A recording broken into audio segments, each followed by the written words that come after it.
tous, on se retrouve pour une nouvelle rencontre positive et inspirante et aujourd'hui j'ai le grand plaisir de recevoir Julie Reynaud-Massé. On va pouvoir parler d'image, de communication et surtout d'hypersensibilité puisque Julie elle est conseillère en image et communication. Tu fais plein de choses, on va pouvoir en reparler, créatrice de JBM Consulting et du projet Fabulous Island.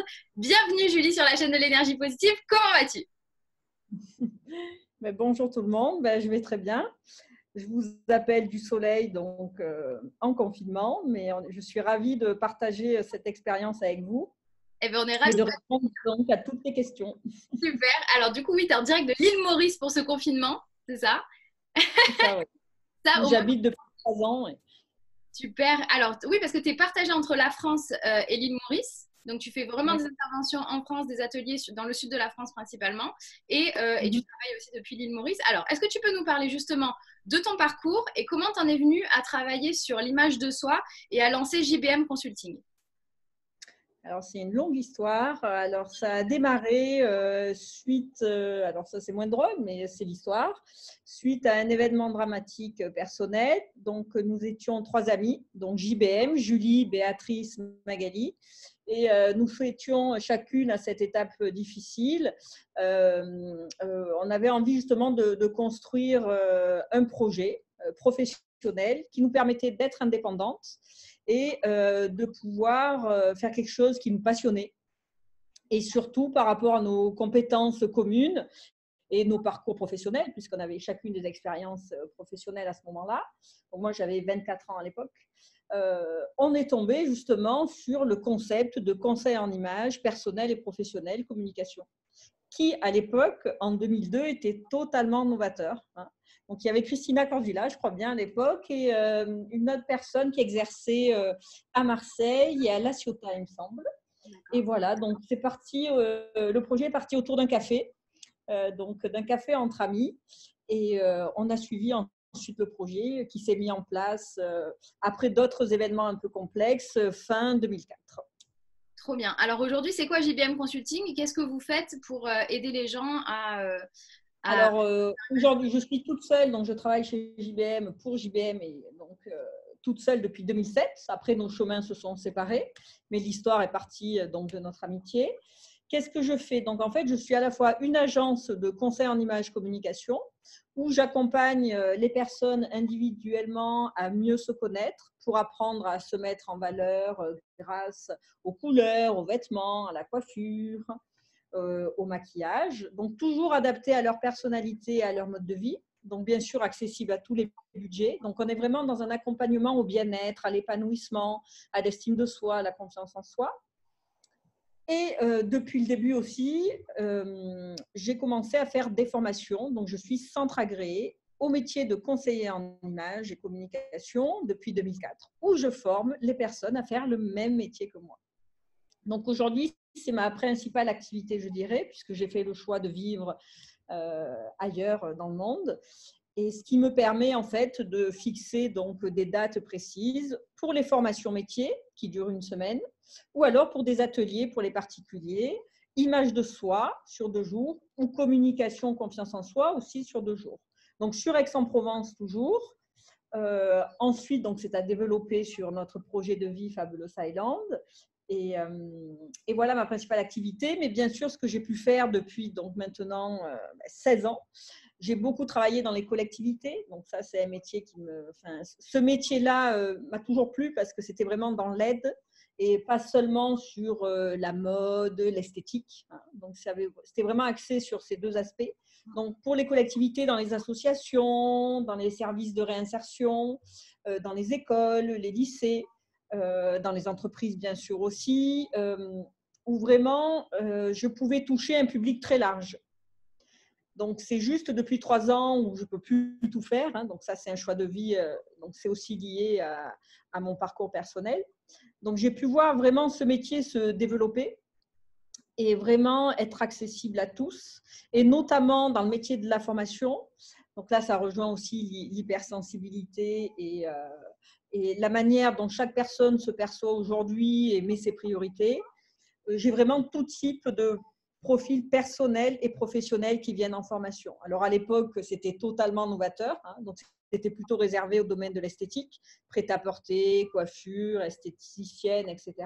Aujourd'hui, pour vous expliquer un petit peu, je peux tout aussi bien avoir un coach de vie, je peux avoir une nutritionniste, une aide-soignante envoyée par son hôpital qui travaille par exemple en service oncologique, qui accompagne des malades sur l'estime de soi lors de cette étape très difficile.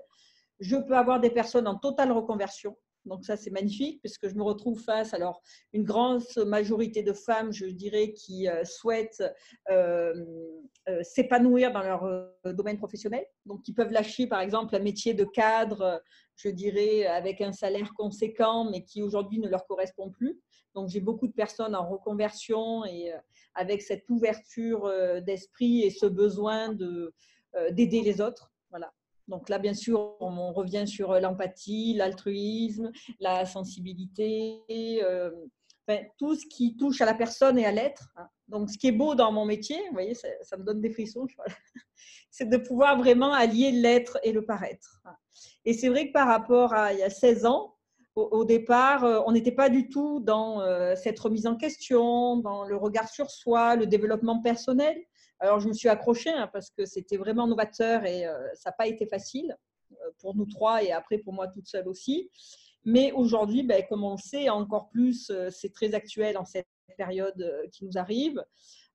On est là vraiment pour se recentrer, revoir nos valeurs essentielles et donc le retour sur soi est devenu une priorité de vie. Donc aujourd'hui, le conseil en image touche vraiment tout le monde, comme ça l'a toujours été, mais en tout cas, chaque personne y est beaucoup plus sensible. Voilà. Et c'est pour ça que j'ai vraiment envie de te donner la parole, c'est parce que vraiment, tu vois, moi dans les coachings où vraiment je fais le lien corps-esprit pour la confiance en soi, j'aime cet aspect que tu as d'utiliser l'image externe, je ne sais pas si on peut dire comme ça, en tout cas l'image que tu renvoies, surtout en alignement avec ta confiance en toi, ton estime de soi et pas que juste un relooking pour un relooking. Donc forcément, moi c'est aussi ce que je dis à mes coachés, de comment tu te sens bien à l'intérieur pour que ce soit à l'extérieur et inversement. Donc vraiment bravo pour ton travail. Tu nous as parlé déjà un petit peu de ce projet de vie qui était à côté. Est-ce que tu peux nous expliquer ce que c'est ce projet Fabulous Island? Alors, Fabulous Island, c'est un projet commun familial avec mon mari, avec mes enfants. Donc, aujourd'hui, je suis maman de 3 enfants. J'ai eu ma petite troisième qui a 5 mois. Félicitations. Tout ça est lié, merci, est lié à notre départ aussi de France. Pourquoi déjà, par rapport à nos vies d'entrepreneurs. Alors, mon mari depuis 16 ans de son côté, qui est lui dans le textile, moi de mon côté aussi. Donc, un métier passionnant, mais on en reparlera sur l'hypersensibilité, par exemple, qui demande beaucoup d'énergie, de don de soi. Alors, je ne m'en rendais pas forcément compte jusqu'au jour, à fin 2016, j'ai fait un burn-out.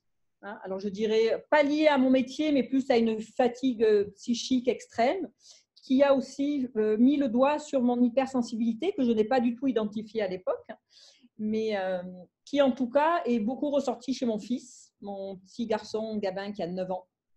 Et du coup, donc on reviendra tout ça dans le détail après, mais tout ça en fait est lié au fait qu'on a décidé de changer de vie, tout simplement.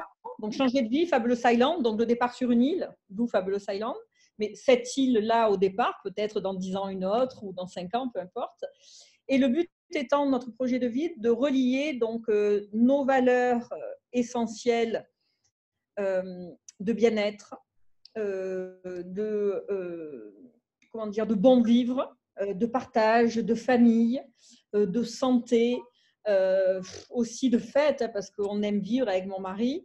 Et donc, le but étant de regrouper ce que nous aimions faire dans nos métiers respectifs et de le recentrer sur un projet de vie Fabulous Island qui a démarré aujourd'hui par une marque de vêtements, puisque mon mari justement est directement concerné par cette créativité, donc ça fait partie de ses domaines de compétences.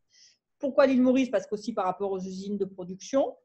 Et ensuite, nous aimerions donc créer un lieu de vie où nous pourrions regrouper justement le prêt-à-porter, d'une certaine manière aussi, de manière recyclée, d'accord, par rapport donc à la protection de la planète, par rapport à notre manière de consommer, comment nous souhaitons évoluer et éduquer nos enfants.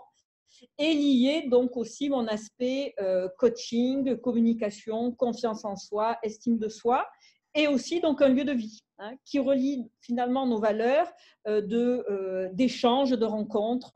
Donc pourquoi pas créer aussi des ateliers complémentaires autour du bien-être, de la nutrition, des enfants, de l'esthétique, de l'image de soi, mais aussi idéalement pouvoir aussi créer des événements festifs, hein, des événements comme par exemple des retraites, comme des ateliers qui regrouperaient en fait toutes les notions qui nous tiennent à cœur et qui peuvent, dans tous les cas, par rapport à la vie que nous avons menée jusque-là, respecter notre priorité qui est bien vivre en famille, nous 5, voire nous 7, parce qu'on a 2 chiens aussi depuis peu. Donc voilà ce projet de vie-là qui pourrait regrouper nos valeurs. Ce lieu de vie, ce serait à l'île Maurice ou ce serait en France ou ce serait quelque chose d'éphémère que vous mettriez à différents... Alors, ça ne serait pas en France, ça c'est sûr. L'île Maurice, donc on avance là-dessus, on verra si l'île Maurice ou une île dans le monde ou d'autres îles aussi, donc à voir. D'accord, super. C'est en construction, c'est une année de construction. Ok, donc c'est vrai pour ça. C'est pour ça que tu me disais, on est sur un projet de vie. C'est pas donc c'est aujourd'hui c'est une marque de vêtements, mais qui aspire à faire tellement plus grand, tellement plus, qui vraiment rayonne autour des valeurs de cette marque et de ce projet. C'est super avec des événements. J'espère que je pourrai venir profiter de voir l'inauguration de ce lieu. Ça a l'air génial. Top. Et donc, alors on en a parlé un petit peu. C'est vrai que c'était aussi pour ça qu'on a connecté toutes les deux. Quand est-ce que tu as découvert cette hypersensibilité? Et qu'est-ce que ça t'a apporté dans ton quotidien? Donc surtout, depuis quand tu sais que tu es hypersensible? Alors, depuis quand exactement? Alors, j'ai fait faire un test, le test WISC-5 à mon fils l'année dernière par une élève à moi, psychologue. Alors, sous les conseils aussi de la directrice d'école de mon fils. Alors, le but étant pour nous de faire ce test, parce que même si on savait plus ou moins par rapport à ses attitudes, la gestion de ses émotions, c'était pas forcément pour le mettre dans une case, c'était simplement pour arriver à mieux l'accompagner. Et en fait, quand on a fait, donc la psychologue est à Aix, Catherine, quand on a fait le bilan par Skype, donc au début on était mon mari et moi, et c'est quand elle nous a transcrit le bilan qu'on s'est regardé avec mon mari, et c'est là où finalement on a pu vraiment l'identifier. Alors mon mari peut-être l'est aussi, c'est quelqu'un de très très sensible, mais en tout cas moi ça m'a vraiment interpellée sur ma vie quoi, depuis enfant. Tout ce qu'elle a pu me dire, et pourtant je voyais mon fils depuis quelques années qui était en difficulté, mais si je peux dire quand est-ce que j'ai pu vraiment le percevoir de manière plus définie, ça serait au moment de ce bilan. Et ces derniers temps, donc moi, je crois que j'ai passé ma vie depuis mes 24 ans, donc quand j'ai perdu mon père et à 25 ma mère, j'ai passé ma vie, je dirais, en voyant des thérapeutes, enfin tout ce qui m'a permis de grandir aussi. J'ai choisi ce métier de construire cette entreprise et ce concept au moment où j'ai perdu mon papa. Donc tout ça n'est pas par hasard, on le sait, hein. Et ça, je le comprends aussi de mieux en mieux. Et, et c'est là où je me rends compte que l'hypersensibilité a un lien total avec ce métier-là et la manière dont je l'exerce en tout cas.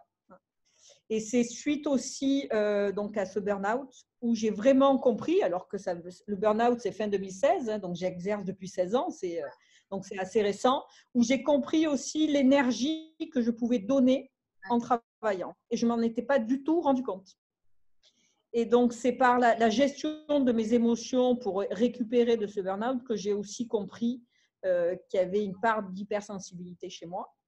Et encore dernièrement, grâce à une thérapeute holistique que je conseille fortement, Jessica, j'ai pu vraiment identifier aussi mon hypersensibilité. Voilà. Super. Alors du coup, est-ce qu'il y a eu des mots, des choses qui t'ont fait déclic, que tu as envie de partager peut-être pour les gens qui nous regardent, qui pourraient se reconnaître? C'est-à-dire, qu'est-ce qui, pour toi, était un peu les marqueurs de ton hypersensibilité où tu t'es dit, ah ouais, c'est ça, c'est ce qui fait vraiment mon hypersensibilité? Alors déjà, je dirais ce qui m'a le plus marqué, qui me marque encore aujourd'hui, parce que ça reste assez nouveau, cette identification en fait, c'est Alors au début, moi je mettais le compte de ma personnalité toute simple depuis enfant. J'aime les gens, j'ai toujours aimé aider les gens, d'accord. C'est vraiment ressentir vite, comprendre vite ce que l'autre pouvait percevoir, ressentir, entendre. Ça c'est vraiment un élément déclencheur. Voilà. c'est que d'aller très vite et tu peux être face à moi et je peux comprendre tellement de choses en très peu de temps. Super, donc Donc tu as ça vraiment m'a une connexion beaucoup à interpellée. l'autre. Très souvent, les Ouais. coachs, de toute façon, sont des gens qui ont cet amour de l'humain et qui ont envie d'aider, qui ont envie de transmettre et de sentir forcément l'autre, ça aide énormément. Et du coup, aujourd'hui, ton hypersensibilité, quelle place elle tient dans ta vie, aussi bien personnelle que professionnelle? Est-ce que tu as réussi à l'aborder différemment? Comment tu vis ça aujourd'hui? Alors, je dirais honnêtement, avec mon fils, c'est difficile parce que le fait que je le sois aussi, ben, c'est très explosif. Ok. Donc, que ce soit mon mari ou moi, on travaille énormément là-dessus. Donc, on se fait aider. Voilà, c'est pas, c'est pas forcément une fatalité non plus. Donc, parce qu'on peut l'améliorer et puis ça fait partie de nous. Hein, donc, voilà, de notre famille. Donc, avec mon fils, ça reste assez difficile. Après aussi, suite à mon burn-out, ça rend aussi la récupération en énergie vitale beaucoup plus complexe. Ouais. Donc, ça demande encore beaucoup plus d'énergie. Après, ben, je me dis heureusement qu'on a fait ce choix de vie parce que si j'avais dû rester dans mon mode de vie précédent, honnêtement, je ne sais pas comment j'aurais fait. Donc, c'est pour ça qu'en fait, je le prends d'une manière positive puisque ça va dans le sens de notre projet de vie, de ce que je veux être, de ce à quoi j'aspire depuis enfant, en fait. Cet esprit d'évasion. J'aime les gens, je ne vais pas changer mon métier parce que je suis hypersensible et que je dois puiser en énergie. C'est hors de question. Donc Tu aujourd'hui, comprends ce que je veux dire? ouais, en fait, mais je comprends exactement parce que j'ai la même chose, tu sais, quand tu as ces événements où tu donnes tout et tout, moi j'ai toujours ces pics d'énergie très hautes et je sais que souvent le lendemain, je vais dormir ou être en mode complètement, pas amorphe, parce que c'est exagéré, mais je veux dire, ce moment où j'ai vraiment besoin de faire le plein d'énergie, de me reposer et plus l'intensité est haute au départ, plus derrière je vais avoir besoin de repos pour repartir et donc c'est vraiment ça, ce haut et ce bas très, qui doivent s'équilibrer. Et si, pour moi, le burn-out et la dépression, c'est aussi justement quand tu n'équilibres pas le bas et que tu veux toujours pousser plus haut jusqu'au moment où ça coupe parce que Voilà, c'est l'énergie, quoi. c'est ça. Je comprends totalement. Et donc, en fait, aujourd'hui, ça veut dire que tu as peut-être appris à mieux gérer ton énergie dans ton travail. C'est ça qui a peut-être. Dans mon travail et dans ma vie, hein. Moi, je regroupe les deux, oui. Oui, Oui. Mais comme je te disais, ça me correspond mieux. ouais. Donc, finalement, ça m'a amené à du plus, même si c'est difficile encore, hein, honnêtement. Moi, si tu m'avais dit en 2016, tu auras un troisième enfant, pour moi, ça me paraissait totalement impossible. Enfin, les nuits, l'énergie que ça demande. Il était hors de question pour moi que je renonce à ce dont j'avais envie par rapport à ce que je suis. C'était plus, je me donne les moyens de construire ma vie en fonction de qui je suis, quoi. Je ne veux pas renoncer. Voilà. Oui, c'est ça. Et donc, en fait, tu t'es juste dit Un comment. cheminement très long, quoi. Un cheminement, un travail de vie très long, quoi. C'est ça. Mais ce qui est super beau dans ton exemple et que j'adore, et que c'est vraiment pour ça que c'est important pour moi de faire ces vidéos, c'est de dire l'hypersensibilité, c'est un fait, tu es parfaite telle que tu es, mais comment tu composes avec, tu apprends à la comprendre et à faire en sorte pour réaliser tes rêves et tes choix de vie. Tu voulais un troisième enfant et tu t'es juste demandé comment je peux m'organiser, comment je peux faire pour que je réalise ce projet, pour tes projets pro, pour Fabulous Island. Et donc, tu t'adaptes, tu mets ça au profit de tes rêves et pas l'inverse, quoi. C'est ça qui est hyper beau dans cet exemple. Et c'est un travail énorme. Hein. Donc, nous, il faut savoir. Bon, c'est pour ça, moi, je m'intéresse beaucoup à la spiritualité, au développement personnel. C'est un enrichissement énorme. Hein. Au-delà du fait que ça me concerne directement, c'est aussi lié à mon métier et à ma vie. Hein. Donc, pour moi, si j'avais un conseil à te donner, il ne faut pas hésiter à se faire accompagner, à partager, à faire des rencontres comme là, ton intervention. Tout ça, c'est d'une richesse absolue, quoi. S'enrichir des autres aussi, dans le partage, dans l'échange, dans les rencontres. Ne pas avoir peur de dire les choses, même si des fois, dans notre entourage proche, on n'est pas forcément bien accompagné, mais il faut s'exprimer. Voilà. Il faut l'exprimer, quoi. Il faut vraiment l'exprimer. C'est la question que j'allais te poser. J'allais te dire qu'est-ce que tu conseilles pour aider, qu'est-ce qui toi t'a aidé, et tu l'as dit, se faire accompagner, se faire entourer, changer d'environnement si chez toi c'est un peu toxique ou c'est malveillant ou on te comprend pas. Et toi, c'est ça, c'est de te faire accompagner qui t'a vraiment aidé à comprendre et mieux vivre cette période et cette hypersensibilité. Alors, me faire accompagner, voilà, pour grandir en général, pas forcément qu'en fonction de mon Bien sûr. hypersensibilité. Parce que, comme je te le disais, ça m'intéresse aussi, parce que la meilleure manière d'accompagner les autres, donc dans mon métier, c'est de pouvoir être, moi, alignée et de pouvoir aussi ressentir ce que toi, tu ressens en face de moi pour pouvoir t'accompagner, te guider. Voilà. Et si on est en manque d'énergie, on ne peut pas le faire au mieux. Donc moi, ça, c'est quelque chose qui me dérange. Je ne sais pas faire à moitié. Donc ça, c'est important. Et ensuite, c'est voilà, aménager, comme tu le disais, moi je sais que j'ai besoin, alors j'ai la chance d'avoir un mari qui a cette ouverture, cette compréhension, d'avoir des temps de calme où je peux m'échapper, où je peux redescendre, récupérer mon énergie, d'être entourée, mais ça aussi, les rencontres se font, de professionnels et de personnes incroyables qui m'amènent vers de nouveaux outils. Donc ça, c'est très, très bénéfique. Voilà. Donc voilà, s'ouvrir. Je dirais s'ouvrir à plein de choses qui peuvent vraiment nous aider. Des outils, il y en a énormément, quoi. Voilà. Je partage totalement cet état d'esprit de continuer à grandir sur soi pour mieux aider les autres. Tu travailles sur toi pour ton bien-être, mais c'est avec cette énergie-là que tu aides encore mieux les gens que tu accompagnes. Donc, c'est vraiment… Et mes enfants aussi, accompagner donc mes enfants, avoir un bon rapport dans mon couple, parce que tout ça a un impact. Tout est Ah ouais, lié. ça rayonne sur tous tes domaines de vie de toute façon. Complètement. Top. Et j'adore parce que tu as aussi ce dynamisme-là qui sort complètement des clichés. C'est quelque chose que j'essaye vraiment de mettre en avant. Toi, tu es une femme hypersensible, mais qui a réalisé tellement de choses. Tu es dans plein de projets. Tu es maman de 3 enfants. Tu vis entre 2 pays, etc. Donc, c'est aussi se prouver que quand on est hypersensible, c'est pas une limite. Est-ce que pour toi, c'est pas plutôt quelque chose de positif et un pouvoir dont tu te sers aujourd'hui, cette hypersensibilité? Ah oui. Qui m'a aidé, enfin avec le recul maintenant, le regard en arrière, je dirais, qui m'a énormément aidé dans ma vie, même si ça a pu être des périodes de souffrance ou difficiles, mais ça a été une force complètement. Mais qu'aujourd'hui, je dois apprendre à équilibrer et à ajuster Bien sûr. de la bonne manière pour atteindre mon épanouissement, quoi, tout simplement. Ouais. Parfait, franchement c'est trop beau, je partage complètement ça et c'est extrêmement inspirant, tu vois, ces vidéos elles s'appellent Rencontres positives et inspirantes, je pense que c'est complètement dans le sujet.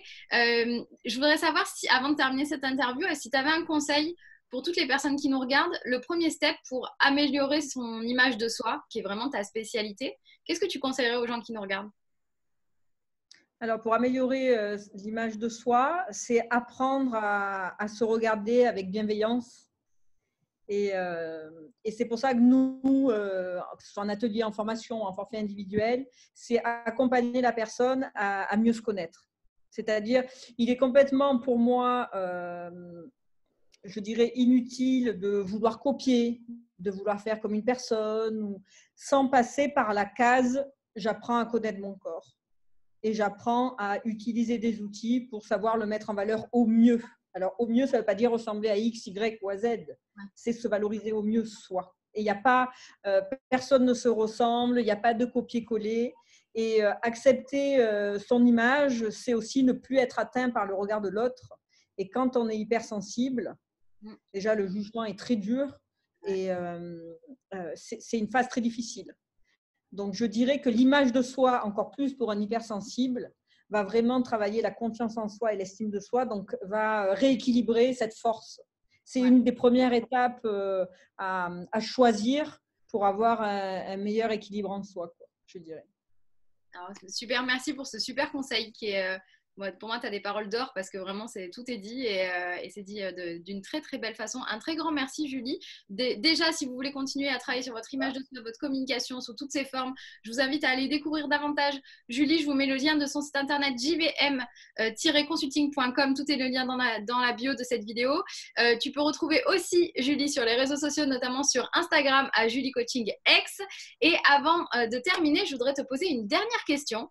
Si tu devais me dire qui je devrais aller rencontrer après toi, quelqu'un qui aurait peut-être cette sensibilité toujours en étant positif et inspirant, pour toi, ce serait qui? Qui je vais rencontrer après toi? Alors, qui tu vas rencontrer? Quelqu'un qui est forcément hypersensible? C'est mieux, mais c'est pas obligatoire. C'est vrai que c'est mes personnalités préférées à interviewer. Un bon guide, je dirais Jessica. Ok.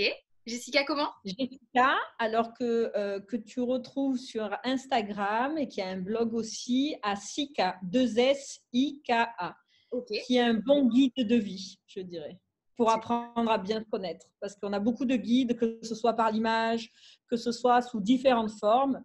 qui nous permettent de bien nous connaître. Et pour moi, c'est le meilleur chemin pour s'épanouir, la connaissance de soi. Vraiment. Alors là, tu prêches une convaincue.